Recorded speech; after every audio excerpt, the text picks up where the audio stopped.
Hai adik-adik, pada video kali ini kita akan membahas tips memilih komputer sesuai kebutuhan.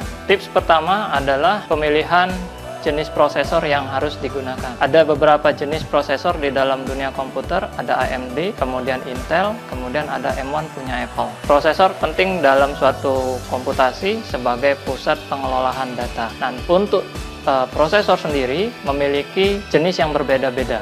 Untuk setiap perangkat juga untuk jenis-jenisnya juga berbeda-beda. Ada yang memiliki high performance, ada sampai yang dengan low performance. Untuk perangkat desktop biasanya menggunakan kode H di dalam prosesornya. Itu untuk di Intel. Kemudian untuk di AMD menggunakan kode X di dalam prosesornya yang menyatakan high performance. Prosesor yang memiliki kode G biasanya sudah dilengkapi dengan VGA atau GPU internal, tidak perlu menggunakan VGA eksternal atau VGA tambahan di dalam sistem komputasinya. Oke, demikianlah tips pemilihan prosesor. Semoga bermanfaat dan sampai jumpa di video berikutnya.